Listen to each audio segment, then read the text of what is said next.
You feeling stuck lately? Like life's passing you by? Get to know M.A.Y.A. Acronym, My Ambition, Your Ambition. Reconnect with your dreams, your goals, your ambitions. Find your motivation and start to live the life you desire. Explore the M.A.Y.A, My Ambition, Your Ambition podcast at M.A.Y.A.com.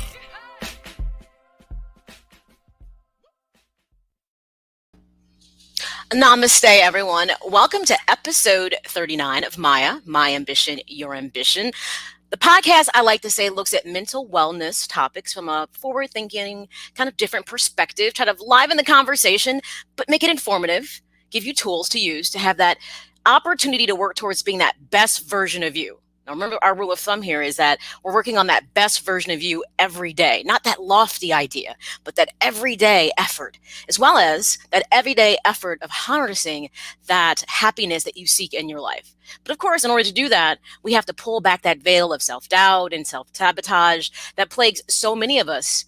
And it keeps us from identifying the things that makes us happy. It keeps us from getting to that motivation and all those things we need to get to that best version of ourselves. That's what M.A.Y.A is all about. So if you are a first-time listener, well, welcome aboard. And I always say, buckle up for safety. Not that this isn't a safe space, but occasionally it can be an unexpected bumpy ride because I may say something that makes you really think about something or an experience that you've had or go, wow, I never really saw it like that. So it's always kind of that opportunity to have exploration and discovery of self in the privacy of your own home or your car or wherever you're sitting. It's just you and me. Remember, this is not a counseling session. It never is. It's just I'm your friendly neighborhood wellness advocate. And I like to share the information that I would share with anybody else to help you to achieve the thing that I know you're seeking to be, that best version of yourself, as well as happiness, the aloofness of happiness. So let's go ahead and do our housekeeping things. Oh, I'm sorry. I got to be fair about this. If you're a returning listener, well, welcome back. It's always glad to have you here. I don't want to give too much attention to all the new listeners. I have to say, welcome back to my returning listeners. And of course, you can be just like Roburn here. If you want to get interactive with the show and share thoughts you're having or an idea, something jumps in your mind, go ahead and type something into the comment section on Facebook or YouTube. And just like here, I can click on the comment and share it with all of the listening audience. Aloha to you as well. I know you listen from Hawaii, so thank you for always tuning in and sharing the show. I definitely appreciate your support. So that's how you can get interactive with the show. Now, rule number one of M.A.Y.A is that you're working at your own pace. So if you're here front and center every single week, Thursdays at 2 p.m. Central Standard Time, I appreciate your dedication to being front and center with me. But if you're working back on, there are now 39 episodes, if you're working somewhere back in episode 30, because that's the one for you where you felt like you needed to do some work, I'm okay with that too. But if you're here right now, always appreciate people being here and now, front and center in the midst of the conversation. But remember, you always can work at your own pace. You don't have to feel that pressure to be here every single week. So speaking of, if you're not here every single week, then hopefully by now you know you can listen to episodes of M.A.Y.A at M.A.Y.A.com. Just go there. Of course, if you happen to have a podcast platform of choice, I'm not going to hold that against you. You can always find M.A.Y.A in iTunes, Google Play, iHeart, Spotify, Amazon Audibles, all those different places you can find episodes of the show. Of course, you can subscribe to my YouTube channel, M.A.Y.A, and you can find episodes there as well. Remember, whenever you listen to an episode, I always give what I call podcast companion resources. So you would just go to M.A.Y.A.com, click on the podcast resources, look for the episode,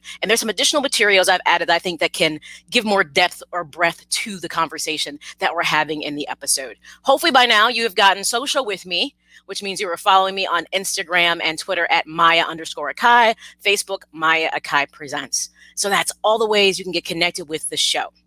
So for the next roughly 60 minutes, get comfortable, find that quiet place if you can to focus, grab your beverage of choice. I'm being double-fisted today. I'm doing coffee, but I'm also, it's funny, caffeine, and I'm also like trying to be healthy, and I'm doing a lemon ginger water as well. So I'm trying to be double-fisted, but healthy, at least half of it.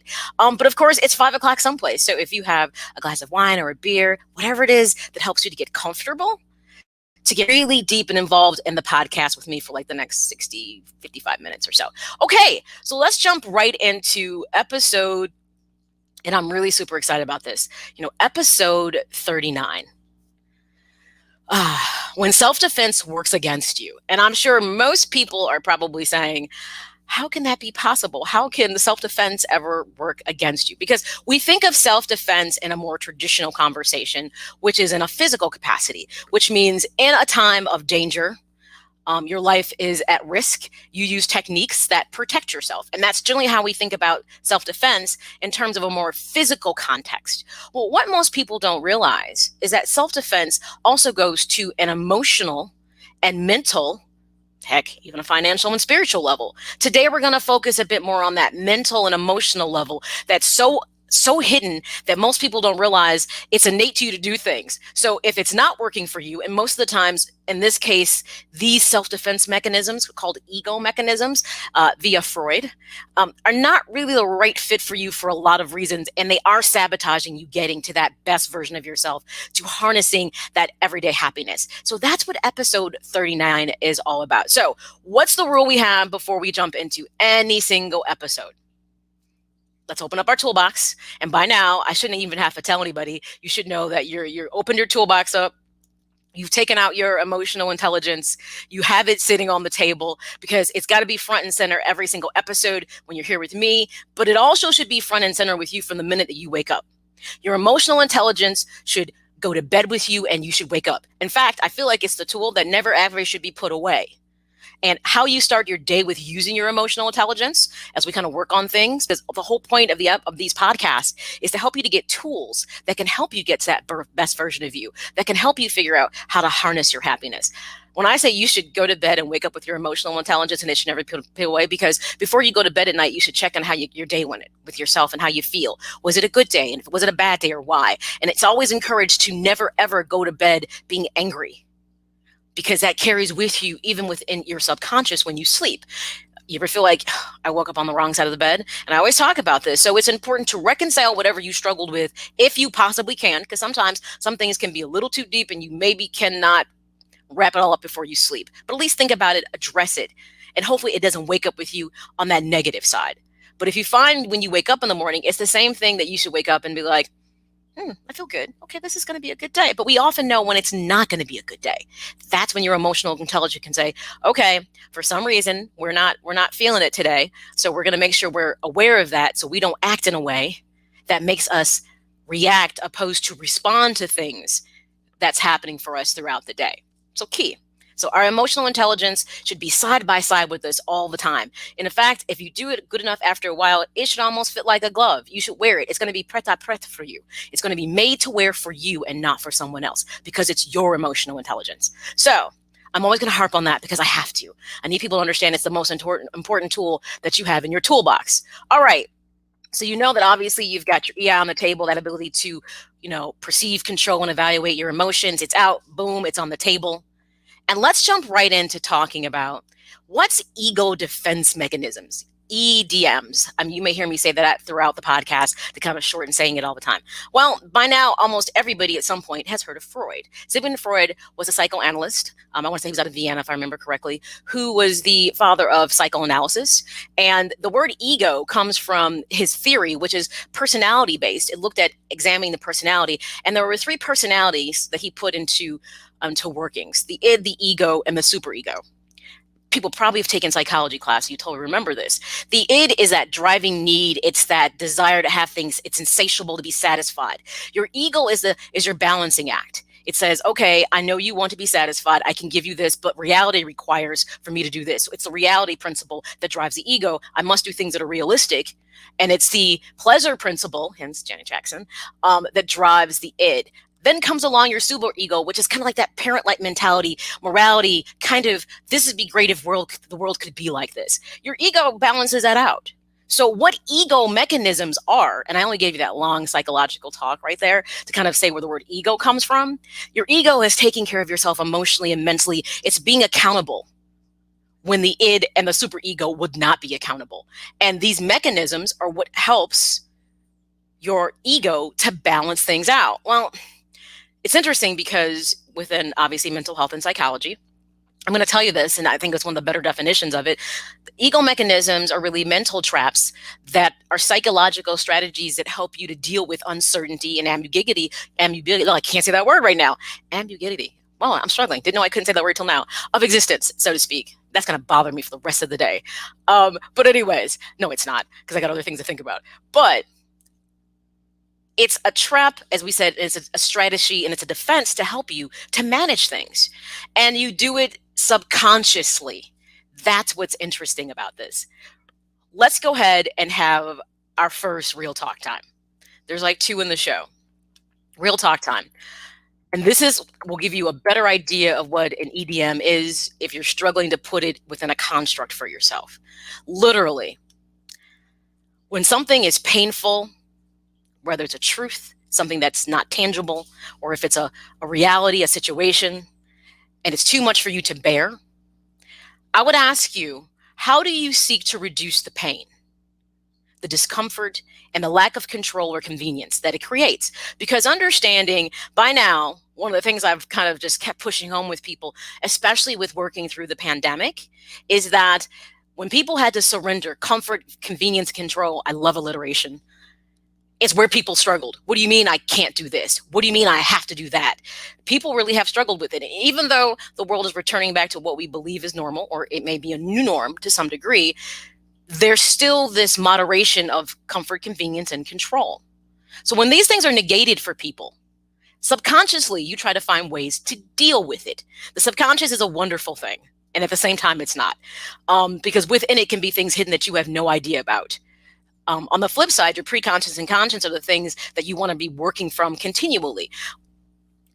The reason the unconscious can be dangerous is because with ego mechanisms, EDMs, there could be something buried in there that you're not aware of that really influences your behavior. If you remember way back, this was an episode I really liked. It was about Johari's window, which is a technique that helps you to discover, especially things about the unconscious, because it makes you evaluate things you know about yourself, things you and other people know about you, things that only you know about you. Oh, and here's the one that's a kicker for people, things that people know about you that you don't. And there's an exercise that I shared in the podcast resource section that allows you to actually actively use the skill, the task. You send it to several people that you feel like would honestly give you an evaluation of yourself. And the information you will get back, because I had to do it way back when I was working on my master's, I had to do it. So I sent it to people, and it was interesting. There were some things that people thought about me that I thought was very congruent. And there were other things people thought about me, and I was like, yeah. And to be honest, I think if I sent that to some people now, some different people, and even the same people, I think they may give me some different answers back, because we are constantly evolving emotionally and mentally as humans. So it's an interesting task. And if you're feeling adventurous and you really want to know, I would tell you to do it. Share it with people, like maybe 2 or 3 people that you really feel like would give you true, honest feedback. I can't tell you what episode that it is, so just go to M.A.Y.A.kai.com. And if you go to the podcast resource sections and just scroll down, I want to say there's a video that goes with it that kind of explains a bit more, especially how to use the task to kind of get the information back. Not a bad thing to know. But real talk, when you find yourself in difficult, uncomfortable situations, painful situations, how do you really choose to act? And we tend to act what we say is personality driven, but a lot of it is underlying EDMs. And most people don't know that they exist. Now, I want to put something in context about EDMs. I would pose the question, and then I'll answer it for you. Is there legitimate purpose to using ego defense mechanisms? And I'm going to tell you yes and no. For as much as I'm saying they can work against you, there are times, as we walk through them, this will make sense, where they can serve as a benefit to you. But this is because your emotional intelligence is in play, and that other thing we're going to take out in a second, and they're working in concert with each other. And when you use a certain ego mechanism, it's because you've made a choice, a conscious choice. You're not reacting, you're responding, because that's also now something that should be in your toolbox, and it's advantageous in that moment. So, but we'll get to that in a bit. So I will tell you, yes, there is. And that gets into the thought about the function of ego defense mechanisms. Is it focusing on holding an attitude to protect your self-esteem? Is it sheltering you from a history of trauma? Or are you doing it because you want to justify an action that makes you feel guilty? So it's more about the purpose and function of why you're using an ego mechanism to determine when it is a detriment to you or when it's something that can have a sort of benefit to only a degree, because it shouldn't be something that you should use frequently as your means to deal with situations that are challenging, complicated, or uncomfortable. That's not what it should be. And we like to say, if you know better, you do better. So once you step into the light and hear about these different EDMs, you may say, oh yeah, okay, I get that. And you may find a situation you've used it and you still may justify it in some way. It depends on how you see things as you move through the process. So we got into obviously talking about the functions and purpose and generally what an EDM is. So let's have our first toolbox time. Here's the other thing that always should be out with you, at least when your emotional intelligence is out, and you don't have to go to bed with this one. You can leave this one and go to sleep. But objectivity is so important. Learning to move past being subjective with things is part of the growth process of being able to get to that best version of you, but more importantly, getting to harness your happiness. Remember, I did a show about happiness, and we talked about in that show, happiness isn't this thing where it's like this 24/7 joyous state. Sometimes happiness is just contentment and being okay with where you are. It doesn't mean it's like a parade and it's like this huge big deal. People kind of put a very large expectation on happiness, and I think first understanding what you need to be happy and defining your own is a big part of that. So that's one of those episodes I tell you to go back and listen to about understanding the function of happiness in your life. It's an emotion that has a lot of tentacles about it. But the part about objectivity, which is so important, is that I want you to start using it all the time. And how we do that is look, listen, and evaluate. I want your subjectivity to actually be taken out your toolbox, which means, yes, no, I'm not going to do that to you because I don't want it to seem like you can't have any crutch. You just can't have two. But subjectivity is that moment when you're in your feelings, like I'm feeling some kind of way about this, and you're not really being really honest with yourself about the full situation as it's happening. You're only seeing something from your perspective. You have to learn to work on that. So when you learn to look at things from an objective perspective, which is saying, let me look at the situation that's happening and unfolding in front of me. Okay, let me listen to what I think I hear in the conversation with others. But here's the big one. What's the self-conversation I'm having? What's the self-talk I'm having with my conversation about this situation? What am I telling myself that's going on? Because, people have to understand there's what's happening, what somebody else thinks is happening, and what's actually happening. And a lot of the self-talk that we put ourselves into exacerbates situations from one perspective. And this is where objectivity is so important. And once you look at what's happening and you listen to what you think you hear and you listen to what you're saying to yourself, you need to evaluate that all and say, okay, let me be honest with myself about this. I don't like this situation because of this. It makes me feel uncomfortable. It makes me feel uncomfortable because of this. And then you roll down the whole list of things of why you're struggling with it.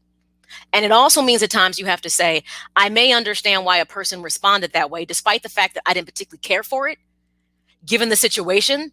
If you put the shoe on the other foot, if you're using empathy, something else that should be in your toolbox, you'll probably get greater insight into why situations truly unfold. But that's a growth point like no one knows. When you get to the point where you're using emotional intelligence, objectivity, and empathy, you need to pat yourself on the back because you've made big step forwards and making changes in your life. And I guarantee you, when you start to change the focus and look at things that way, you'll start seeing the world in a whole different manner.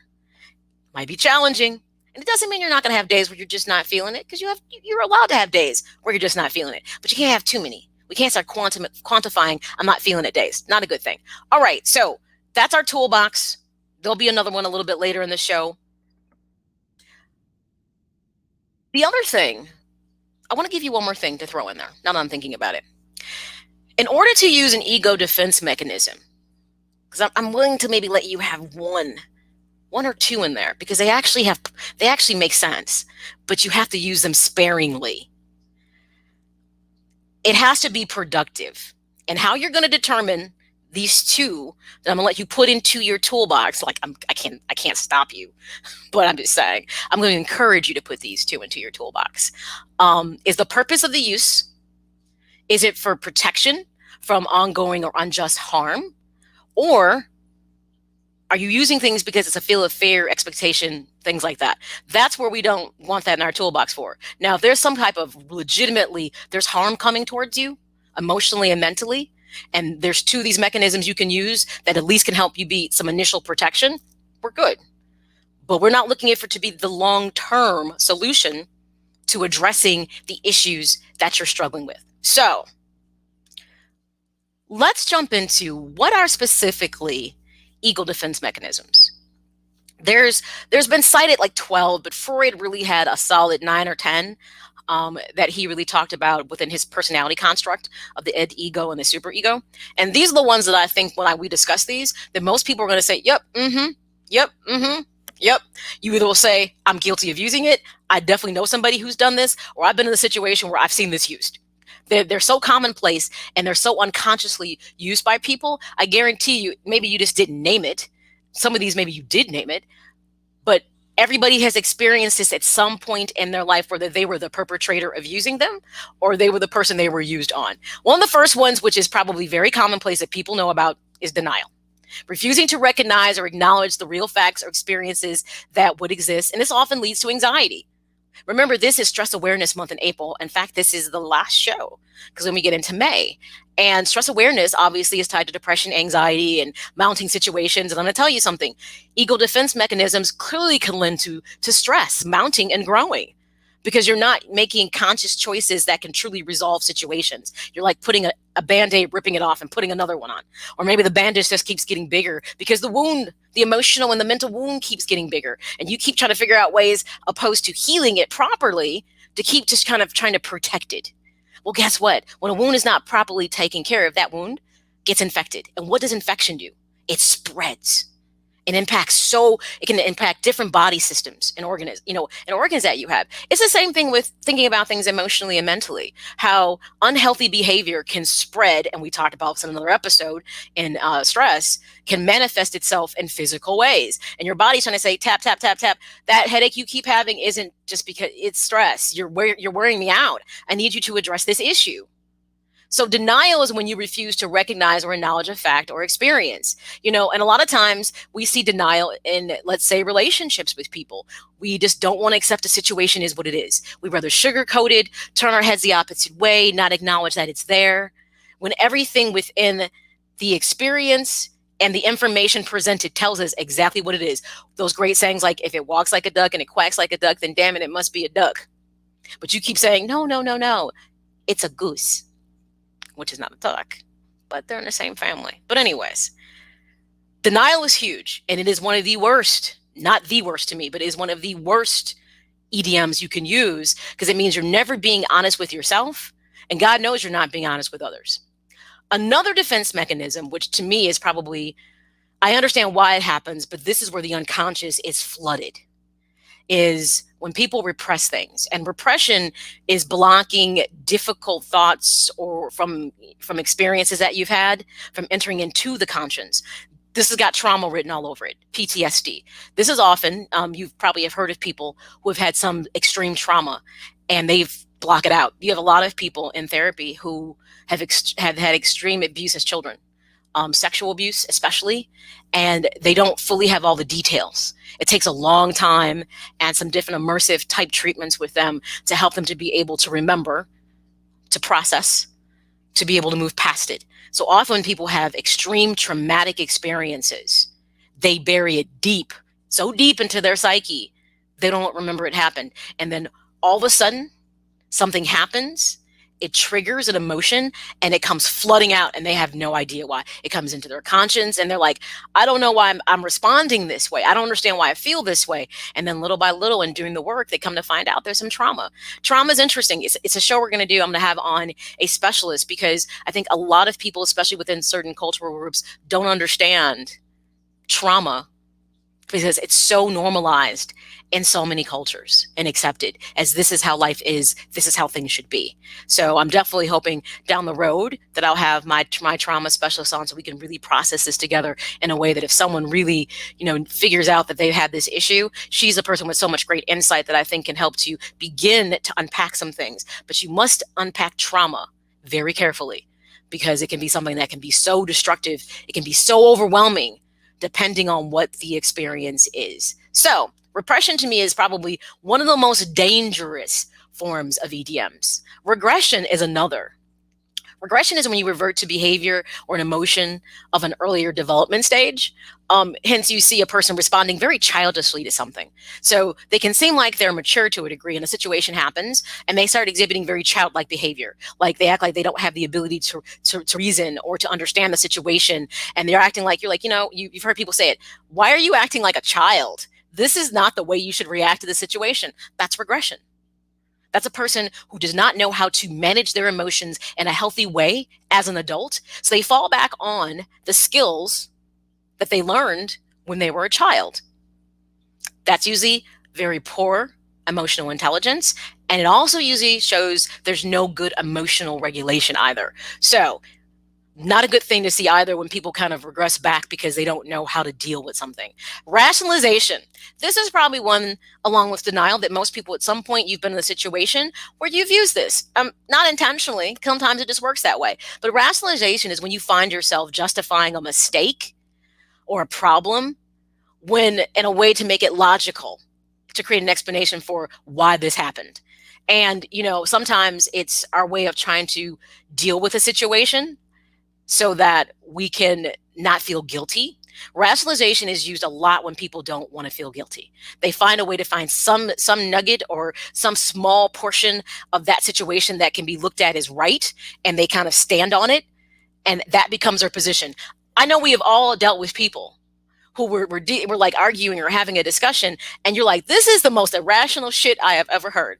I can't even believe that you think that you even can put that into words and articulate that. And seriously, I've heard people arguing, and I'll be looking at one person like, that's the most irrational thought pattern I've ever heard. Like, you would really believe that. And they've actually just turned it all around and taken a couple facts, and they're in their emotions about it, and they've rationalized it. But I think it's sometimes when we feel hurt or emotion is overwhelming and we really feel like we're not wrong, that we tend to rationalize some things that we shouldn't. Rationalization is interesting because it's sometimes the way that only some people can deal with people in the moment. I love this. Hi, Jason. Jason said, it sounds like Matt Nagy. It sounds like Bears fans and me. If you're trying to rationalize why either Nagy or Pace should still be involved in the organization, I would tell you why. You're rationalizing in a way that's not logical. Thank you for tuning in, Jason. I appreciate it. Yes, people rationalize a lot of things, not even in serious situations. Sports talk is probably one of the most irrational things we hear most of the time. How we'll take one situation we know makes no sense, and we'll try to make it work and put it into play for the sake of sacrificing or salvaging something. A lot of people are trying to salvage something when they're irrational. And sometimes it's their pride, it's their self-esteem, and they don't want to confront it. So they're like, I got to find a way to make this make sense. Another way that people often, and this is interesting, and you probably have been a victim of this, and hopefully you've never been the perpetrator. Displacement. Displacement is the thing when you redirect your emotions from the thing that has angered you to something that has nothing to do with it. So a lot of times, and this is when you don't have good emotional intelligence or emotional regulation, something happens at work. As an example, your boss chews you out, you do something wrong. Let's say it's warranted or not warranted. But because you're dealing with a person in the authority position, you can't lash back out. You can't say anything. You can't, give any feedback. But if we're using our emotional intelligence as we should, that may not be the moment to say anything anyways. So you decide the anger mounts, you're steaming. You go home and you yell at your kids for something trivial that doesn't warrant the response you give it, and or your significant other. Or let's just say you're in the store and you're pissed and you just let the customer service person have it. And they're looking at you like, whoa, I know, okay. Displacement happens a lot with people. It's important to know when you're doing it. And like I said, this is why so much of this is unconscious, because it's actions that people do without thinking twice about it. I can't respond. On the flip side of displacement, it happens in relationships outside of work. Let's just say you're in a situation where you're dealing with a person where you feel emotionally and mentally trapped because you're in a place with them where the amount of care that you have with them does not allow you to express yourself. And you get in situations with them, you bump heads, and you can't express yourself.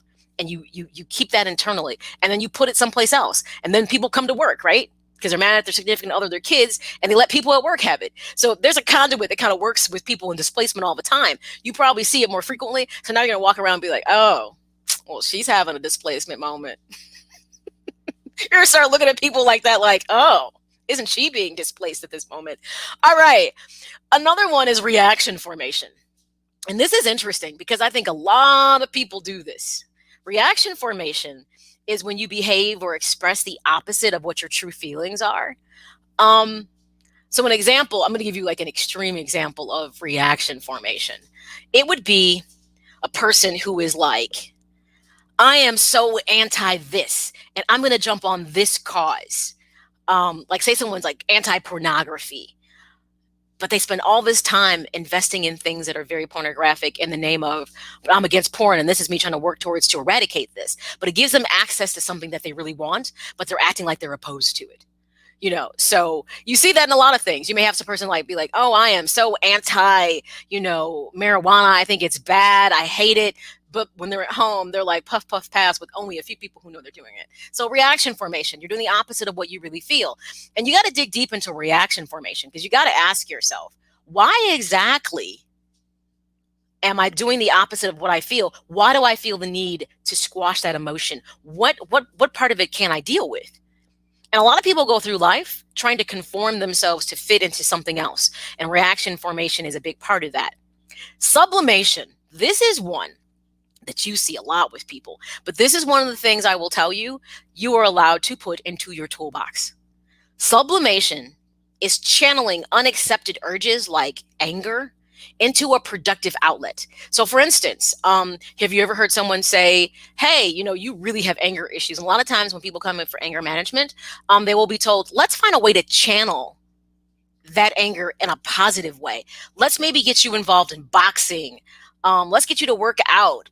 Maybe let's get you involved in MMA, something that can help you channel that anger to take it from out, from in to out. So sublimation is one of the things I will tell you that can be healthy as long as you monitor what it is that you're redirecting. Some people literally need to do anger management long term because they struggle with it. It's just they have a short fuse and they do work out. They do find things that allows them to have socially acceptable aggressive behavior. So hence, isn't it funny though? We like watching people stand around a ring and punch each other. We like when somebody, is in the MMA ring and, it's blood everywhere. For some reason, it's that idea. It works. It draws people in to watch. So for as much of the person who's engaging, because I personally feel that you have to be a certain kind of person want to be punched in the face. That doesn't work for me. But obviously it works for a whole bunch of other people. I don't understand it. But sublimation is something I'll tell you it's okay to have in your toolbox, but I need you to be mindful of the activity you're using, but I still need you to address your anger issues. And by me saying that, I'm going to say that I need for you to get to the root of what makes you so angry. So eventually, maybe you don't have to channel that anger someplace. We can get to the source and the root of it and address it and then reduce it. And eventually you won't have to sublimate. So a healthy thing as a temporary fix until you get to the core of maybe where the anger comes from. Intellectualization. We all probably know someone like this. I'm trying to think if I've maybe been guilty of this somewhere along the way. It's when you focus on the intellectual rather than the emotional consequence of a situation. I will tell you, I will let you have this in a small increment in your toolbox, because if you have to intellectualize something to be able to control your emotional response in the moment, I'm okay with it. But then I still need you to process why the emotion was there and why it elicited the reaction from you that it could have had, but you kind of coiled it when you actually responded by saying, something? I know you're angry. I know I'm angry. I'm not going to do this with you right now, even though there could be tons of reasons to be angry. But you find a reason to step back and to not let anger take over you, or not let depression or anxiety take over you. You look at the other side of the situation. So I will allow you to have this is the other tool in your toolbox. I have one more, but I still always need, when you use these EDMs, we always have to get to the source of where the emotion came from, why it had that effect on you, and to address it so that it can't keep having that effect on you. So you can start to respond naturally, because now your emotional intelligence knows exactly what's happening because you've perceived, you've evaluated the situation, and now you're controlling, you're responding appropriately. So the last EDM that I will let you pull into your toolbox, and I will tell you, I absolutely know that this is one that I used. And eventually, when I stopped using it, my emotional space was so much healthier. Compartmentalizing. It's separating components of life into different categories to prevent conflicting emotions. I had so many boxes mentally where I had stored things to separate them out. Eventually, I had clutter. I was an emotional hoarder at one point in regards to compartmentalizing things. I'd look at it, and I know I had intellectualized some of these things. That's why I put them in boxes and tucked them away. And eventually, it got to be overwhelming, where I got to my breaking point with it. So when I pulled out all my boxes, and it was a whole bunch of them, neatly though labeled, by the way, I opened it up, I reconciled what was in the box, and got rid of it. And I'm not saying that I will not ever compartmentalize again, because sometimes you need to process things a little later down the road, but you know that it's there. My thing is, when you compartmentalize, I need you to go back and do the work to reconcile what you put into that emotional box, so then you don't turn into an emotional hoarder. So this is a tool that can be very helpful, especially if you're in a process of managing a lot of things in your life and you feel like you're being pulled 15, 20 different ways. Then I'm going to tell you, go ahead, compartmentalize, and then go back and work on each one of these issues so you don't feel overwhelmed with trying to process it all at once. Because trying to process everything at one time means you're not going to get to the core of the meaning and get to the root of what the problem is, because you're just kind of shuffling things around. So you compartmentalize it to come back later to deal with it. So I'm okay with the idea of sublimation, intellectualization, and compartmentalization as tools that we put in our toolbox to use only in a case of an emergency. And eventually we want to get to the place where we don't have to use them at all, because we've learned to deal with those issues because we've gotten to the source of it. Projection. Everybody has seen this. Probably people have experienced it. It's the final of the 10. It's attributing unacceptable feelings or desires to someone else. So somebody knows they've done something. They've created a reaction, and instead they project it onto you. So have you ever been into an argument with someone or disagreement? I like to feel that we get past the idea of arguing and we get to the feel of we're having a conversation, we're having a discussion about how we feel. But have you ever been in that situation where you go to talk to somebody about something happened and how you feel about it? And you're actually approaching them in a very even keel way. And instead of them being open to what you're expressing, they get angry and turn the situation and throw it back at you as if you did something wrong, because they have a hard time being able to accept the feelings of maybe guilt. Here's one big: accountability. Accountability is when people project a lot. Well, it really isn't my fault that happened. If so-and-so would have done this, then that would have happened. People project all the time. And this is when people have poor emotional intelligence. This is when people have no sense of accountability or responsibility in their wheelhouse of emotions. So everybody at some point has probably experienced projection. And to be honest, at some point before we got a better idea of ourselves and comfortable in our own skin, we probably have projected too, out of fear. Like, oh my gosh, I feel so bad. Well, let me push the envelope over here. Everyone's done it, especially as children. People project because they don't know how to master their feelings. But as an adult, you need to know when you're projecting. And the minute you say, if you would have, I need you to step back, because if those are the words that are coming out your mouth, it means I need you to stop yourself in the midst of that sentence when you say, well, if you would have, no. Because here's the difference. You can't control what somebody else shoulda, woulda, or could have done. So you need to get to the heart of the matter and say, I feel this way because in this situation, when this happened, this is how I felt. Don't start talking about the way I reacted is your fault, because what you can't control is what they do or they say, but you can control how you choose to respond. So if you decided to act out, be sideways, and now you got to go back and do cleanup work, that's on you.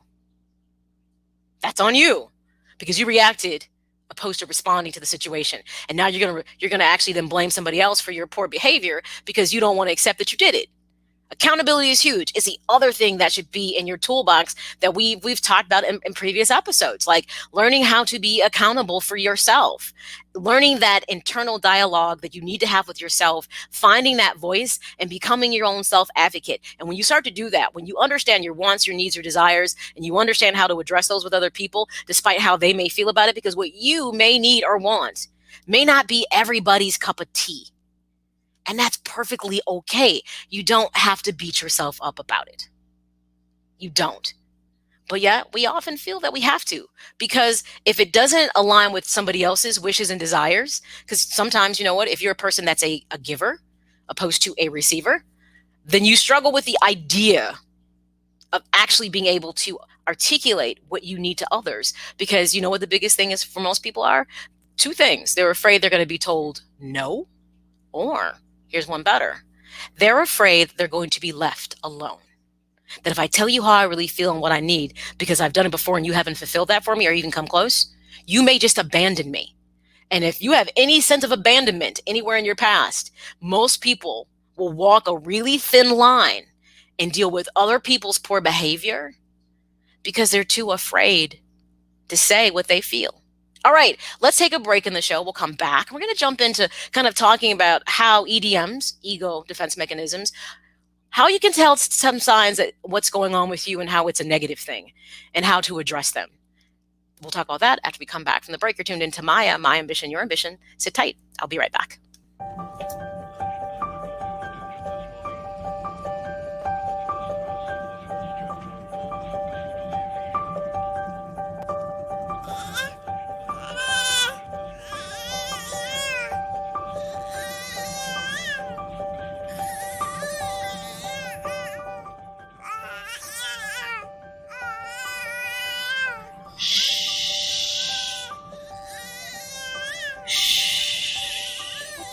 Compassion, noun. Sympathetic pity and concern for the sufferings or misfortunes of others. We're all born with it. It's in us. Don't believe me? When you hear a baby cry, something pulls at you. You want to ease that pain. You want to soothe that hurt. No one had to teach you that. It's called compassion, and it's in you. However, at some point you turned it off when it came to me. Me.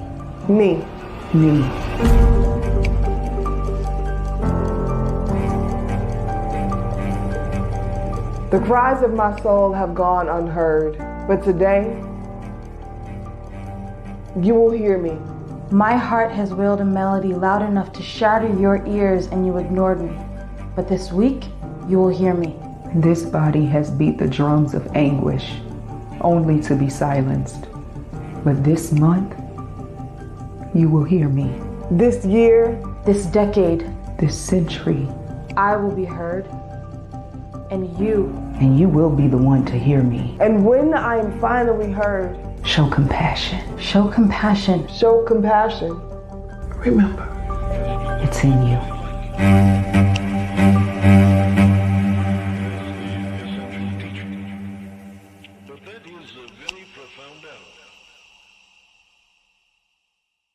Autism is a spectrum disorder.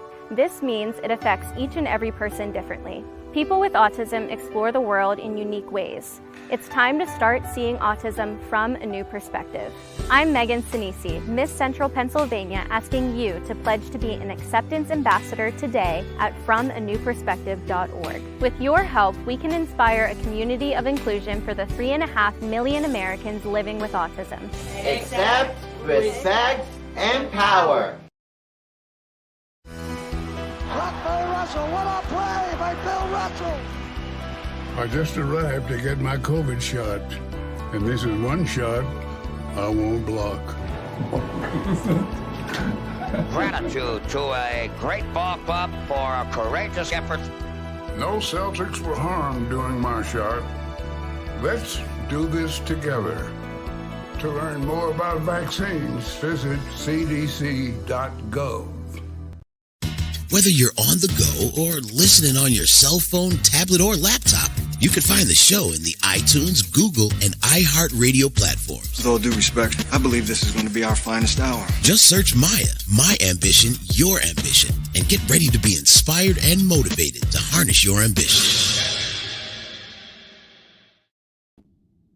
Hello, everybody. Welcome to the second half of the hour of Maya, My Ambition, Your Ambition. Thank you for tuning in. Appreciate it. Remember, you can always find past episodes of Maya at mayakai.com. And remember, with every episode, this is episode 39, there's going to be a podcast companion resource. So you can go to the website, click on the podcast resource tab, just scroll down to episode 39. There'll be some additional things to talk about self-defense mechanisms. In episode 39, when self-defense mechanisms actually work against you. And a lot of these things are unconscious. I feel like probably everything I discussed, in some way or another, you were probably familiar with it.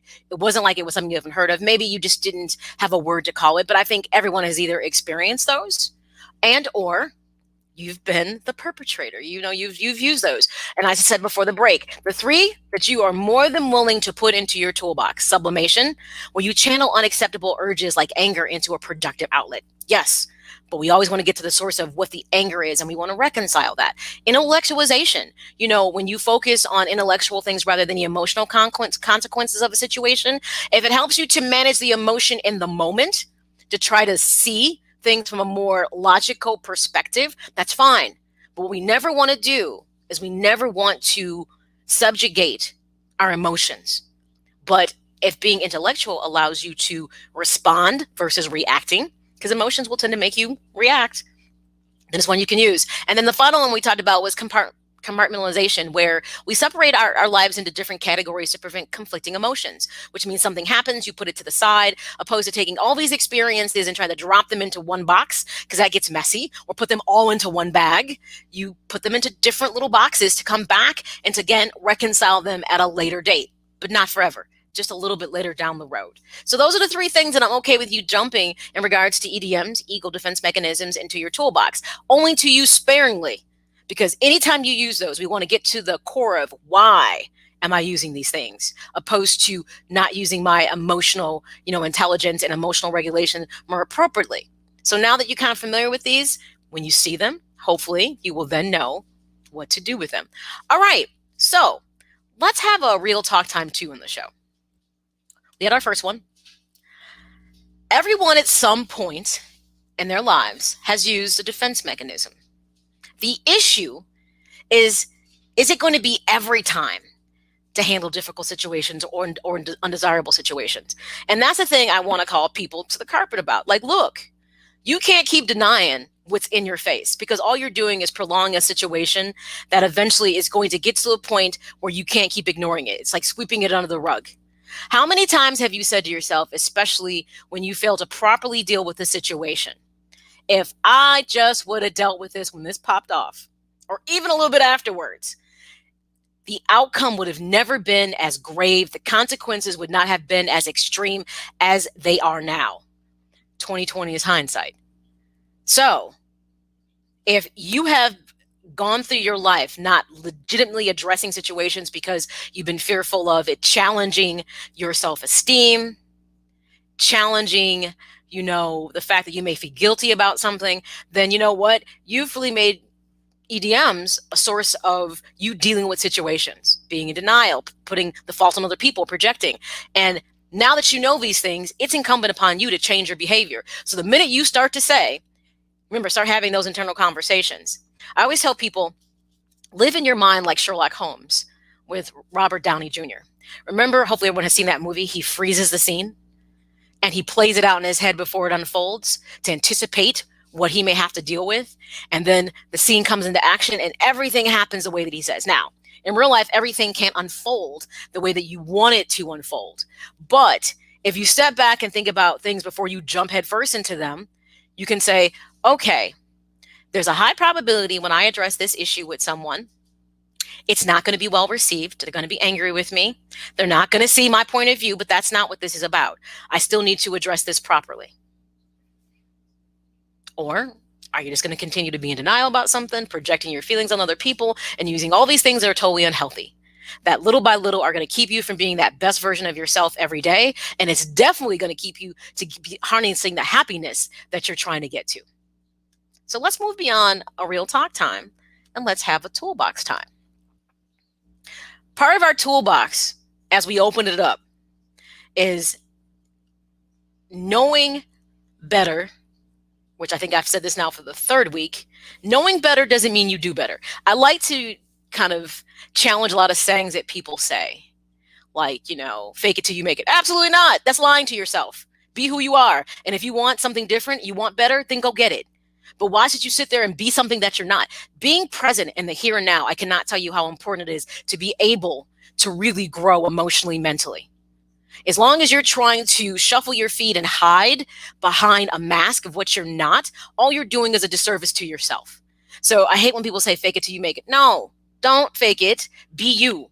And if someone has a hard time accepting you for who you are, you're not good enough, then they're not good enough for you. Bottom line. Stop trying to say to yourself, I have to do this in order to fit in. No, not at all. Create your own space. There's so many ways in the world to do that. But that takes a lot of courage to be willing to create your own space when you feel you don't fit. You can't put a circle into a square peg, but a lot of people keep trying that. Don't work. So knowing better does not mean you always do better. So I want you to ask yourself, as you're working on things in your toolbox, why do I behave in this manner? So why do I project? Why do I deny things? Is it a learned behavior? Is it something that I watched people model for me when I was younger? So hence, I just kind of kept doing it. Or did I see it throughout other people so that people were never really accountable? Let's be honest. There's probably a movement of accountability now that's never really existed. I'd say in the last 10 years, a lot of times people were waffling all the time. Like, why should I be responsible? Or they were afraid for the consequences. So if you've learned that trying to skirt consequences is the way to handle situations, then chances are you are a master EDMer. Seriously. Because you're afraid of consequences. So ask yourself, am I doing what I'm doing because it's a learned behavior that I've watched emulated so much in my life? Now I'm just repeating it. That's one thing. Or is it your attitude about handling adversity? That will be next week's topic, is attitude. And let me tell you, I'm going to talk about attitude from a whole nother perspective, because people need adjustments. Some people need to throw theirs just out and get new ones. Some people can retool what they have. But either way, it's up to you to address your attitude. Attitude is everything. Attitude is everything. So if you walk into a situation telling yourself, this is going to be difficult. Yes, it is. But here's one better. It's going to be difficult because it's my fault. Okay, it's my fault. One, I'm going to be accountable for this. And I always say one way to kind of take the wind out of people's sails, and it's not easy because this comes into the art of communication. Oh, that's an episode back to how you communicate with people, is ownership of what you've done. So if you know the consequence is going to be hopefully not grave for you, because then that's up to you. I'm not going to tell you if it's life or death, and I would tell you to think differently about what you say. But generally speaking, most things are not life or death. I would tell you to walk into a situation where if you're dealing with somebody else and there's accountability and it's you, just flat out say, I'm going to be honest. I'm going to own this. This is my fault. I'm not happy about it. I'm embarrassed. I'm embarrassed right now that I even have to say this, but I want to be accountable for what I did. Own it.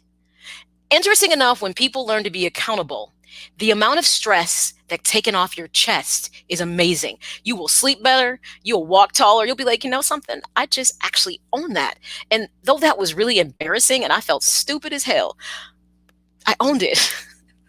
It's interesting, the growth that comes with truth. As I say, the truth will set you free. Yes, it does. But I'll be honest, sometimes before you get released, it hurts a little bit. That's why people lie. I always say if the truth didn't hurt, people, wouldn't lie. So being honest with yourself and others can be painful, but you have to see past the fact is you can move past pain. It's not going to be long term, especially if you're doing the work to address it as it should be. So I'll state again, knowing better doesn't always mean you do better. And when you're not doing better, you have to ask yourselves, why am I behaving like this? Is it out of fear? Anxiety? Do I really not know better? You'd be surprised at the amount of adults that I've worked with in counseling that legitimately do things and like they don't know better. And I'm going to tell you something, there's a part of them that's regressive, like going back to that childlike mind. They instantly start going back to talk about their childhood and, it made me feel this way. And they have not ever at any point of time truly dealt with that. And that emotion just kind of weaves through their lifespan with them. And they regress to being very childlike. What do children do when they're afraid? They hide, they lie. When they're afraid, they look for the safest thing they can find. If we don't deal with those type of things, if we don't learn how to deal with our emotions and how to regulate our emotions as we are maturing, it sits and it manifests in adults. And hence you end up in therapy with someone like me, which isn't always bad. I've seen lots of growth in people. I've seen growth in myself from learning how to let some of my childlike things go. I think it's great to keep a certain amount of your childlike attitude, that youthfulness, curiosity. Keep the curiosity of a child, because it's a thing that can help you to grow and often meet challenge head on. Notice children have a different sense of fear than adults do. So if I can tell you anything, I would tell you, keep your childlike curiosity, even if it's a small dose, so that when you're challenged, you'd be like, what am I really afraid of? Okay, wait, let me go try this. Children are like that. It's amazing. And when we lose that, that changes us significantly. Welcome to adulthood. Curiosity is a healthy thing. Not like the cat, because we don't have 9 lives. So you got to be mindful. Curiosity doesn't mean riskful. It doesn't mean you're taking this huge risk. It just means you're willing to explore without being afraid. That's curiosity. Okay, so those are key things in the toolbox that I want you to think about. Is it a learned behavior, or are you using EDMs because this is how you deal with adversity? How can you know that you're employing ego defense mechanisms and how they are adversely affecting you? There's some things I want you to look out for, and there's a longer list. I condensed it down to the 10 that I think you should be top of mind to say, I'm experiencing this. I have to do some mental and emotional retooling. Okay. Do you feel you have low self-esteem and self-worth? Now, it can be spotty, because I'll be honest, sometimes you'd be like, I'm not feeling me today. And other times you're great. Do you constantly get into fights with people? Are you argumentative about everything? Do you feel on the edge around others for no apparent reason? You just never really feel comfortable. Do you often feel like the victim? We know people like that. You're like, they always say every situation they're in, they're the victim. But what's interesting, if you listen to the narrative they share with you, you can clearly hear how they maybe perpetuated something that put them in that position, or they have a pattern behavior that's so unhealthy that they're putting themselves in a victim role consistently, because they're usually in denial about something or they're projecting. Interesting. So the next thing, are you the kind of person that jumps to extremes in relationships? 1 minute you're good, you're accepting, you're kind, and then you go into denial over here, and then you project your emotions on somebody when it's not the way that you want it to be. Do you rarely accept blame for anything? Like, you knew you were wrong, dead wrong, but yet you'll find a way to try to obviously put the blame on somebody else, or find an excuse for why the situation happened like it was out of your control. Do you have an addictive personality? Do you find you constantly can't let things go? It's like when you're in it, you're in it. And sometimes we will mask addictive personalities and we'll say, I'm just really passionate. But sometimes you're passionate like for all the wrong stuff, and that's not a good thing. So be mindful. Do you have an addictive personality? Do you find that you tend to be obsessive? Like, you can't let things go. You ruminate. It's like something happens. Are you that person that even once you sit down and talk to somebody and you think everything's okay, you're right back at it the minute something else happens? You're like the person who dredges something from the past up because you're obsessive about things, and you just can't really ever reconcile things and let them sit in a place where you're comfortable with them, because either you got to the core of the issue, you addressed some truth, and you had to make peace with it. Because sometimes you have to make peace with things, and it's not going to be the kind of peace you want 100%. Because as long as there's other humans involved in our interactions, everything will not always be 100% the way you want it. Over time, you may make the adjustment. But usually in the immediate response, it's never as easy. So just know that. And do you find you overthink things a lot? Do you feel disconnected? This is a big one. If you feel disconnected from yourself, and we can have these ebbs and flows in our life, like, I'm just not feeling like I'm me. I feel like something's missing. Something here isn't clicking for me. I know I'm doing this, and I've set this path forth, and I'm following it, but this isn't feeling like me. When you start saying it's not feeling like me, and you're the one saying it, you need to step back and do a big self-evaluation. This is when I would tell you that I honestly believe that therapy could be a really healthy thing for you. Because when you get to the essence of saying to yourself, I don't feel like I'm me, That means there's some inner workings here that run a lot deeper. It doesn't mean it's all going to be traumatic, but sometimes talking with someone who is unbiased, does not know you, can help you sort through the things that are muddying your emotional and mental waters. Because what do we talk about here in Maya?